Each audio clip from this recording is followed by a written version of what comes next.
تو پھر وہ رات کے وقت میں الحجامہ کروایا کرتے تھے، پچنے لگوایا کرتے تھے۔ اب اسی پہ جو کیا والا ایشو ہے وامٹنگ کا، الٹی کر دینا جسے ہم کہتے ہیں اپنی مادری لینگویج میں، وہ بھی ہوگا کہ اگر کسی پہ کمزوری طاری ہو جائے الٹی کرنے کے بعد تو ٹھیک ہے وہ روزہ اپنا اسی وقت کھول لے، بعد میں قضا کر لے، اور اگر اس کو خود بخود جو الٹی آئی ہے، کیا آئی ہے، اس کے بعد وہ روزہ چلا سکتا ہے، چلائے، کوئی روزہ نہیں ٹوٹے گا، کیونکہ جسم سے چیز باہر نکلی ہے۔ صحیح بخاری 1938 کی ہیڈنگ تعلیقاً کہ نکالنے سے کوئی چیز روزہ نہیں ٹوٹے گا۔ کیا کا مسئلہ جو ہے جامع ترمذی، سنن ابی داؤد اور مشکات میں 2008 ہے کہ نبی صلی اللہ علیہ وسلم کو ایک دفعہ کیا آئی تو آپ نے روزہ افطار کر لیا، یعنی کھول لیا، کیا آئی تو روزہ کھول لیا کمزوری کے سبب۔ یہ کمزوری کا لفظ میں کیوں بول رہا ہوں؟ کیونکہ صحیح بخاری میں موجود ہے تعلیقاً 1938 کی ہیڈنگ کے اوپر حضرت ابو ہریرہ کہتے ہیں جب کوئی شخص کیا کرے تو روزہ نہیں ٹوٹتا، کیونکہ اس سے تو چیز باہر آتی ہے، اندر نہیں جاتی۔ اور ابن عباس کا بھی قول ساتھ موجود ہے کہ روزہ ان چیزوں سے ٹوٹتا ہے جو جسم کے اندر داخل کی جاتی ہیں، نہ کہ ان چیزوں سے جو باہر نکالی جاتی ہیں۔ ان کی پوری اسناد مصنف ابن ابی شیبہ میں اور باقی کتابوں میں موجود ہے، بخاری میں بھی تعلیقاً موجود ہے۔ البتہ وہ حدیث جو پبلک میں مشہور ہے وہ بڑی کمزور ہے، ترمذی، ابو داؤد اور ابن ماجہ میں، مشکات میں 2007 کہ آپ صلی اللہ علیہ وآلہ وسلم نے فرمایا جو شخص خود جان بوجھ کر کیا کرے انگلی ڈال کے، اس کا روزہ ٹوٹ گیا، اب وہ اس کی قضا بھی کرے گا، اور جس کو خود بخود آ جائے، یعنی خود نہیں اس نے کی ہے، آٹومیٹکلی آ گئی طبیعت کی خرابی کی وجہ سے، تو اس کا روزہ نہیں ٹوٹے گا۔ یہ حدیث جو ہے اس کو امام ترمذی نے کہا یہ ضعیف ہے، اور انہوں نے کہا میرے استاد امام بخاری بھی اسے ضعیف کہتے تھے، امام ترمذی نے ساتھ لکھا اس میں حشام بن حسان مدلس ہے اور ان سے روایت کر رہے ہیں، سما کی تصریح نہیں ہے، البتہ اس کو سپورٹیو ایک صحیح روایت موجود ہے موقوفاً ابن عمر رضی اللہ تعالیٰ عنہ سے، المصنف ابن ابی شیبہ میں انٹرنیشنل نمبر کے مطابق 9188 ابن عمر رضی اللہ تعالیٰ عنہ فرماتے ہیں جو شخص جان بوجھ کر کیا کر دے، یعنی جان بوجھ کے انگلی ڈال کے، تو وہ شخص پھر اپنا روزہ افطار اسی وقت کر لے، اس کا روزہ ٹوٹ گیا، اور جس کو خود بخود کیا آ جائے تو وہ اپنا روزہ کنٹینیو کر سکتا ہے، لیکن وہ بھی اگر کمزوری آ گئی تو وہ آپ حدیث سن چکے آپ صلی اللہ علیہ وسلم کے ساتھ ایسا معاملہ ہوا، تو اگر کسی کو صبح ہی الٹی آ گئی اور روزہ جو ہے وہ 15-16 گھنٹے کا، اس کو پتا پیٹ تو خالی ہو گیا، میرے تو بھوکنا کم ہو جائے گا، تو وہ کھول لے روزہ، پھر اس کو اجازت ہے کیا والے کو کہ وہ روزہ نہ رکھے، اور اگر وہ چلانا چاہتا ہے تو چلائے، وہ روزہ شمار ہوگا۔ اسی طریقے سے بعض اوقات سحری کے بعد کھٹے ڈکار وغیرہ آ جاتے ہیں، تھوڑی سی الٹی گلے میں آئی، منہ میں آئی، پھر واپس چلی گئی، اس سے بھی روزہ نہیں ٹوٹے گا۔ البتہ عورتوں کو جو مینسز والا ایشو ہے اس پہ اجماع ہے کہ اسی وقت روزہ ٹوٹ جائے گا، چاہے افطاری سے 1 منٹ پہلے بھی اگر ایسا معاملہ ہوا تو روزہ اس کا ٹوٹ گیا، اس ایک روزے کی قضا کرنی ہوگی۔ البتہ جو احتلام والا ایشو ہے نائٹ فال کا مردوں کے ساتھ، اس کی وجہ سے روزہ نہیں ٹوٹے گا، اور اسی طریقے سے اگر کوئی جنبی حالت میں کسی نے صبح کی ہے تو بخاری مسلم میں حدیث میں انشاءاللہ اگلی دفعہ بیان بھی کروں گا کہ وہ بغیر غسل کیے سحری کھا کے روزہ رکھ سکتا ہے، اور فجر کا وقت داخل ہونے کے بعد بھی غسل کر سکتا ہے، آپ صلی اللہ علیہ وآلہ وسلم سے یہ چیز ثابت ہے۔ البتہ اگر مشت زنی والا ایشو ہوگا، ہینڈ پریکٹس کا، جو مسئلہ نمبر 155 میں میں نے ڈیٹیل سے سیکس کے ایشوز بیان کیے، تو وہ روزہ توڑ دیں گے، اور اس پہ آپ 2 رائے ہیں، کچھ کہتے ہیں کہ وہ 60 روزوں والا کفارہ ادا کریں گے، اور بعض کہتے ہیں نہیں اس کے بدلے ایک قضا کی جائے گی، اور یہی موقف جو ہے وہ مضبوط ہے۔ ظاہر ہے کہ اس کو اس کے ساتھ کمپیئر کرنا جو ہے وہ زیادتی ہے، اس انٹینسٹی کا معاملہ نہیں ہے۔ اب دوسری مین چیز جو سورۃ البقرہ کی 187 نمبر آیت میں آئی کہ دوسری جو مین چیز جس سے روزہ ٹوٹ جائے گا وہ بیویوں کے ساتھ ازدواجی تعلق والا معاملہ ہے۔ اسی کانٹیکسٹ میں بخاری اور مسلم میں حدیث ہے، مشکات میں 2000 نمبر ہے اس کا، کہ ام عائشہ رضی اللہ تعالیٰ عنہ کہتی ہیں کہ آپ صلی اللہ علیہ وآلہ وسلم روزہ کی حالت میں اپنی بیویوں کا بوسہ بھی لیا کرتے تھے اور گلے بھی لگا لیا کرتے تھے، لیکن آپ صلی اللہ علیہ وسلم تم سب سے زیادہ اپنی خواہش پر قابو رکھنے والے تھے، یعنی وہ اس سے زیادہ پھر آگے نہیں جاتے تھے کہ اگر کوئی اس سے بھی آگے چلا گیا اور ازدواجی تعلق قائم کیا پھر تو روزہ ٹوٹ گیا۔ تو یہ پرسن ٹو پرسن پھر ویری کرے گا۔ سنن ابی داؤد میں حدیث ہے، مشکات میں 2006 ایک آدمی نے آ کر آپ صلی اللہ علیہ وسلم سے پوچھا کہ کیا میں روزہ کی حالت میں اپنی بیوی کے ساتھ جو ہے وہ گلا لگانے والا معاملہ کر سکتا ہوں، تو آپ صلی اللہ علیہ وسلم نے اجازت دے دی۔ پھر ایک اور شخص آیا، اس نے یہی سوال کیا، آپ نے اجازت نہیں دی، اور حضرت ابو ہریرہ کہتے ہیں پہلا شخص جس کو اجازت دی تھی وہ بوڑھا شخص تھا، اور جو دوسرا تھا وہ جوان تھا، اس کو آپ صلی اللہ علیہ وآلہ وسلم نے اجازت نہیں دی۔ تو اب یہ ڈیپینڈ کرتا ہے، بوڑھا جوان ہونا بھی ضروری نہیں ہے کہ جو شخص اس حوالے سے قابو رکھ سکتا ہے اس کے لیے اجازت ہے، جو نہیں رکھ سکتا اس کے لیے پھر اجازت نہیں ہوگی۔ اب میرے بھائیوں اسی کانٹیکسٹ میں کچھ ایسے اعمال ہیں کہ جو روزہ کی حالت میں کر سکتے ہیں، اور کچھ ایسے ہیں جن کو کرنے سے روزہ نہیں ٹوٹے گا، وہ بھی سن لیجئے۔ بخاری اور مسلم کی متفق علیہ حدیث ہے، مشکات میں 2003 کہ جو شخص بھول کر کھا پی لے تو وہ اپنا روزہ پورا کرے، کیونکہ اسے اللہ نے کھلایا اور پلایا، لیکن یہ جو ساتھ بیٹھے ہوئے ہیں نا ان کی ذمہ داری ہے کہ اس کو یاد کروائے کہ بھائی تو روزہ رکھے۔ بعض لوگ کہتے ہیں جی کھانے دیں اس کو، خیر ہے بیچارہ، اس کو اللہ کھلا رہا ہے، کھلا نہیں، فوراً بتائے، شرعی حکم اس کو بتائیں کہ تیرا روزہ ہے، اور وہ روزہ پھر وہ جس طرح اس کو پتا چلے گا اسی وقت اس کے منہ میں بھی جو رکما ہے اس نے پھینک دینا ہے، وہ ایک دانہ بھی اگر اندر لے گیا چاولوں کا یا پانی کا تھوڑا سا گھونٹ بھی تو اس کا روزہ پھر ختم ہو جائے گا، یہ بالکل یاد رکھیں۔ اسی طریقے سے سنن ابی داؤد اور الموطا امام مالک میں حدیث ہے، مشکات میں 2011 کہ ایک صحابی کہتے ہیں کہ میں نے نبی صلی اللہ علیہ وسلم کو مقام عرج پر پیاس اور گرمی کی وجہ سے روزہ کی حالت میں سر مبارک پر پانی ڈالتے ہوئے دیکھا ہے، یعنی اگر کسی کو روزہ لگ رہا ہے تو یہ سنت ہے کہ بار بار نہا کے روزے کو ٹھنڈا کیا جائے۔ اور ادھر جو مولوی ہے انہوں نے شامت اٹھائی ہوتی ہے اعتکاف والوں کی اور ان کو بالکل گندا مندا کر کے اعتکاف میں بٹھایا ہوتا ہے. وہ کہتے ہیں جی جو پہلے دن آپ نے کپڑے پہنے یہی 10 دن پہن کے رکھنے ہیں, کوئی ناخن نہیں کاٹنے, غسل فرض کے علاوہ غسل نہیں کرنا کیونکہ آپ مسجد سے باہر نہیں نکل سکتے بغیر مجبوری کے, تو وہ تو اعتکاف ٹوٹ جائے گا. تو یہ مسجد کی باؤنڈریز میں وہ فنائے مسجد جو ہے, جو غسل خانے ہیں اور ٹوائلٹس ہیں, یہ فنائے مسجد کی باؤنڈریز میں شمار ہے شرعی احکام سے. بلکہ بخاری اور مسلم میں موجود ہے نبی صلی اللہ علیہ وسلم تو سیدہ صفیہ کو اپنے گھر تک چھوڑنے کے لیے گئے تھے اعتکاف کی حالت میں.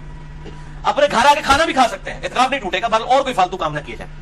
تو اسی طریقے سے اگر کوئی غسل کرتا ہے گرمی کی وجہ سے تو سنت ہے, کوئی ایسا مسئلہ نہیں کر سکتے ہیں. بلکہ اب تو الیاس قادری صاحب نے بھی اپنا فتویٰ واپس لے لیا ہے. وہ کہتے ہیں جی فتاوی رضویہ شریف کی ایک جلد اب چھپ گئی ہے, اس میں اعلیٰ حضرت کا بھی فتویٰ ہے کہ معتکف جو ہے وہ ضرورت کے بغیر بھی غسل بھی کر سکتا ہے, وضو بھی کر سکتا ہے. تو اب دعوت اسلامی والوں نے بھی اجازت دے دی ہے. پہلے انہوں نے اسی طریقے سے گندا کر کے لوگوں کو بٹھایا ہوتا تھا اور یہ اسی طریقے سے معاملے چل رہے ہوتے تھے. حالانکہ مطلب احادیث پہلے سے موجود ہے, لیکن جب بزرگوں کی کتابیں ڈسکور ہوتی ہیں, دریافت ہوتی ہیں, پھر ان کو کہتے ہیں ہاں جی واقعی جی دیسی بھی لکھی ہے جی, ٹھیک ہے نا. تو وہ پرائرٹی تو بزرگ ہوتے ہیں. اسی طریقے سے صحیح بخاری میں تعلیقاً 1930 نمبر حدیث کی ہیڈنگ میں ہے کہ ابن عمر روزہ کی حالت میں گیلے کپڑے جسم پر ڈالا کرتے تھے. یہاں پہ بھی ہمارے پنجاب کے اندر رواج ہے, جب زیادہ گرمی ہوتی ہے لوگ رومال جو ہے وہ گیلا کر کے کپڑوں کو بھی گیلا کرتے ہیں. لیکن اس میں آپ اپنے کپڑے گیلے کریں, یہ لوگوں کے اوپر جو پانی پھینکتے ہیں اور کہتے ہیں کسی بڈھے کو پانی چھوٹو تو بارش ہوتی ہے, یہ بالکل غلط بات ہے. اس طریقے سے کسی کے ساتھ یہ کام نہ کریں. اپنے ساتھ ضرور آپ کرنا چاہتے ہیں کریں, اور ایسا معاملہ بھی نہ ہو کہ آپ نے اتنے باریک کپڑے پہنے ہیں کہ آپ ان کو بالکل گیلا کر لیں اور آپ کپڑوں میں ننگے نظر آ رہے ہو. یہ اس چیز کا بھی اہتمام کرنا چاہیے. جامعہ ترمذی, سنن ابی داؤد, سنن نسائی اور ابن ماجہ میں حدیث ہے مشکات میں 405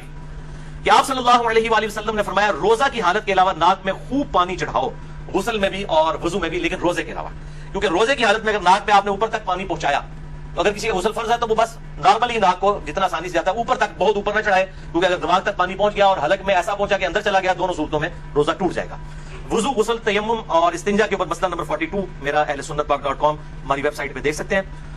اب میرے بھائیوں کچھ اہم فقہی مسائل جلدی کور کر دوں. صحیح بخاری میں 1930 سے لے کر 1938 تک یہ جو کل 9 احادیث کی ہیڈنگز کے اندر امام بخاری تعلیقاً لے کر آئے ہیں, اور مکمل اسناد اس کی المصنف ابن ابی شیبہ میں موجود ہے بڑی ڈیٹیل کے ساتھ, اور اکثر چیزوں کے اوپر تو ان پہ اجماع ہے. نمبر 1 صحیح بخاری میں تعلیقاً ہے, عامر بن ربیعہ کہتے ہیں کہ نبی صلی اللہ علیہ وآلہ وسلم کو میں نے روزے کی حالت میں اتنی دفعہ مسواک کرتے دیکھا ہے کہ میں شمار بھی نہیں کر سکتا. تو روزہ دار مسواک بھی کر سکتا ہے, ٹوتھ برش بھی کر سکتا ہے, لیکن ٹوتھ پیسٹ سے اجتناب کرے. اس میں ٹیسٹ والا معاملہ ہے, اور اس کے ٹیسٹ کو مسواک کے اوپر قیاس نہ کرے. البتہ اگر کوئی ٹیسٹ والا معاملہ کر بھی لیتا ہے تو روزہ نہیں ٹوٹے گا, کیونکہ جب تک حلق سے نیچے نہیں جاتا روزہ ٹوٹے گا نہیں, بچنے میں عافیت ہے. صحیح بخاری میں تعلیقاً ابن مسعود کا قول ہے کہ روزہ دار کنگھی اور تیل بھی لگا سکتا ہے بالوں میں. صحیح بخاری میں تعلیقاً انس بن مالک کا قول ہے کہ روزہ دار سرما بھی لگا سکتا ہے آنکھوں کے اندر, لیکن آنکھوں میں دوائی نہ ٹپکائیں کیونکہ دوائی وہ سیدھی گلے کے حلق تک پہنچتی ہے. صرف سرمے کا مسئلہ ہے یا پانی کا, وہ جائز ہے. صحیح بخاری میں تعلیقاً ابن عباس کا قول ہے کہ روزہ دار ہنڈیا کا ذائقہ بھی چکھ سکتا ہے.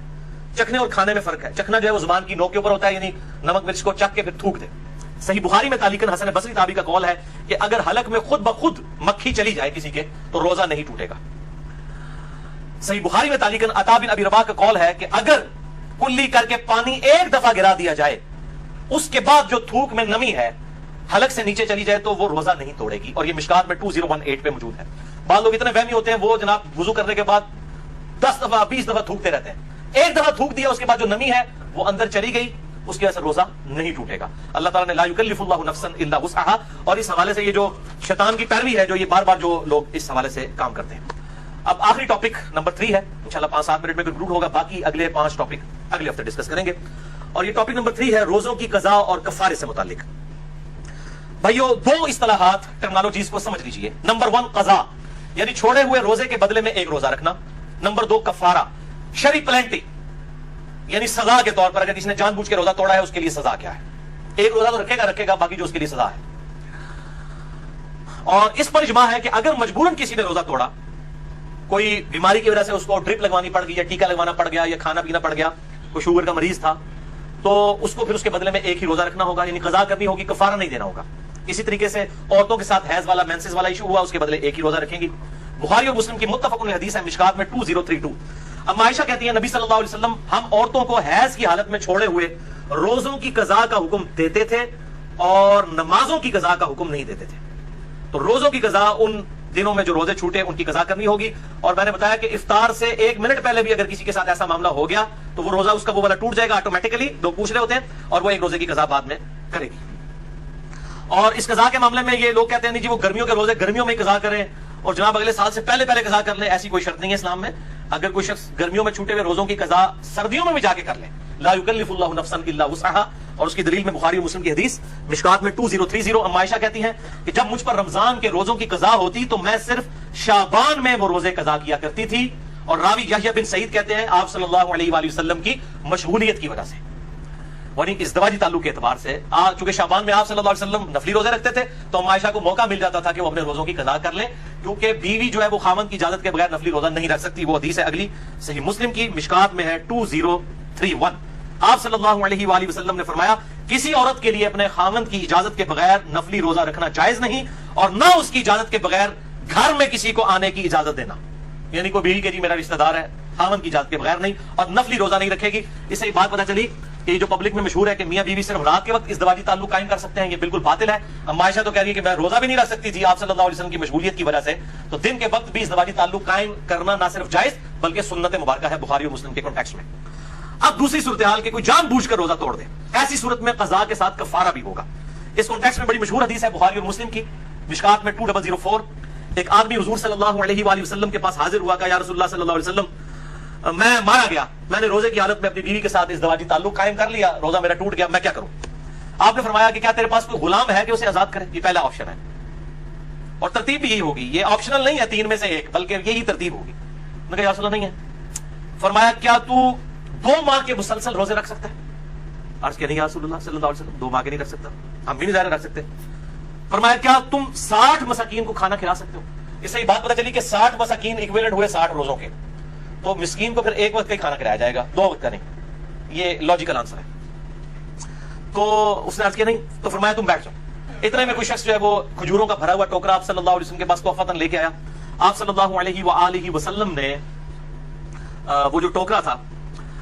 اس کی وجہ سے آپ نے فرمایا کہ وہ روزہ توڑنے والا کدھر گیا، اس کو بلا کے کہا یہ ٹوکرا تو لے جا اور اس ٹوکرے کو مدینے کے غرباء میں تقسیم کر دے، تو روزے کا کفارہ ادا ہو جائے گا۔ تو وہ آگے سے کہنے لگ پڑا کہ اللہ کی قسم پورے مدینے میں مجھ سے بڑا غریب کوئی ہے ہی نہیں ہے، سب سے زیادہ غریب میں ہوں۔ تو آپ صلی اللہ علیہ وآلہ وسلم اتنا مسکرائے کہ آپ کی داڑھیں بھی ظاہر ہو گئیں، اور اس حدیث پہ مسکرانا بھی سنت ہے، اور آپ صلی اللہ علیہ وسلم نے فرمایا کہ جاؤ تم خود ہی کھا لو، تمہارے روزے کا کفارہ ادا ہو جائے گا۔ لیکن یہ خاص اس کے لیے، یہ نہیں ہے کہ جو بھی روزہ توڑے تو کہ جی انہیں ہڈیاں کھجورا لے کے آپ کھانا شروع کرتے کفارہ ادا ہو جائے گا، یہ اس کے لیے خاص تھا۔ اور اس حدیث میں امام بخاری نے انٹرنیشنل نمبر کے مطابق صحیح بخاری میں 1936 حدیث کی لی ہے، اور اس پہ اپنا فہم لکھا ہے، باب باندھا ہے کہ اگر کوئی روزے کی حالت میں بیویوں کے ساتھ ازدواجی تعلق قائم کر لے تو اس کا کفارہ کیا ہے۔ اس کو امام بخاری نے عام حکم نہیں لیا کہ کوئی بھی کھا پی کے بھی روزہ توڑ لے تو اس کا کفارہ بھی ہے۔ کھا پی کے روزہ توڑنے کا کفارہ یہ نہیں ہے، یہ ازدواجی تعلق والا معاملہ ہے، اور ظاہر ہے وہ بہت ایکسٹریم چیز ہے کھانے پینے کے مقابلے کے اعتبار سے، لہذا اس کے لیول کی سزا تو اس میں نہیں دی جا سکتی۔ لہذا اسی طریقے سے جو ہینڈ پریکٹس والا ایشو ہے اس پہ بھی سزا نہیں اپلائی کی جا سکتی، وہ بہت ایکسٹریم معاملہ ہے جو ازدواجی تعلق کا ہے، اور اسی پہ ہی اجماع ہے کہ وہ پھر 60 روزوں والا معاملہ یہ 60 مساکین والا کرے گا۔ عموماً لوگ 60 مساکین والا ہی کرتے ہیں، اور یہ 60 مساکین والا دونوں کی طرف سے ہوگا، مرد کی طرف سے بھی عورت کی طرف سے بھی۔ یہ بات اتنے بولے ہیں یہ بھی پوچھ رہے ہوتے ہیں کہ جی ایک کھلا دیں گے، دو نے توڑا بھائی، ایک نہیں ٹوٹیا، دو نے ٹوٹیا، یہ 60 اور 60 120 بنیں گے،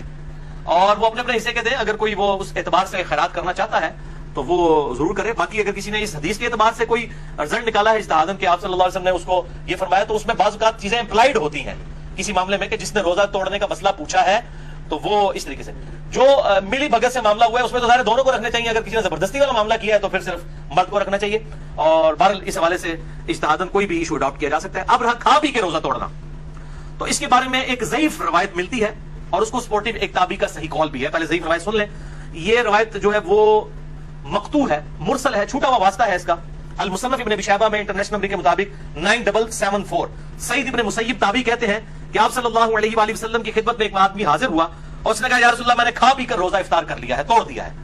تو میں کیا کروں؟ تو فرمایا کہ صدقہ کر، اللہ سے استغفار کر، اور اس کے بدلے میں ایک روزہ رکھ لے۔ لیکن یہ روایت ضعیف ہے، البتہ اس کو سپورٹیو ایک تابعی کا قول صحیح سند کے ساتھ المصنف ابن ابی شیبہ میں اسی سے 5 نمبر آگے ہے، 4 نمبر آگے، المصنف ابن ابی شیبہ میں 9778 سعید ابن جبیر تابعی رحمہ اللہ تعالیٰ سے پوچھا گیا کہ جو رمضان کا روزہ جان بوجھ کر کھا پی کر توڑ لے تو کیا کرے؟ تو انہوں نے کہا کہ وہ توبہ اور استغفار کرے اور اس کے بدلے میں ایک روزہ رکھ لے۔ تو کھا پی کے معاملہ الگ ہے، البتہ احناف کا یہ موقف ہے، حنفیوں کا، کہ خواہ کھا پی کے توڑا جائے یا ازدواجی تعلق سے دونوں 60 روزوں والا اور 60 مساکین اور غلام والا ایشو ہے۔ البتہ محدثین کی اکثریت کا یہی موقف ہے کہ کھا پی کے معاملہ الگ ہے، اور وہ بھی جو ہے وہ استغفار بھی اسی صورت میں ہے اگر کسی نے جان بوجھ کے کیا، اور اگر کسی نے مجبوراً بیماری کی وجہ سے کیا تو صرف ایک روزے کی قضا کر لے، اور اگر اس پر قادر نہیں ہے تو ایک جو ہے مسکین کو ایک وقت کا کھانا کھلا دے فدیے کے طور پہ. انشاءاللہ اگلی دفعہ 5 پوائنٹس ڈسکس کروں گا. اللہ تعالیٰ سے دعا ہے جو حق بات میں نے کہی اللہ تعالیٰ ہمارے دلوں میں راسخ فرمائے، اگر جس بات میں میرے منہ سے کوئی غلط بات نکل گئی تو اللہ تعالیٰ ہمارے دلوں سے معاف کر دے، ہمیں کتاب و سنت کی تعلیمات پر عمل کر کے دوسرے بھائیوں تک پہنچانے کی توفیق عطا فرمائے. سبحانک اللہم و بحمدک، اشہد ان لا الہ الا انت، استغفرک و اتوب الیک، وما علینا الا البلاغ المبین. جزاکم اللہ.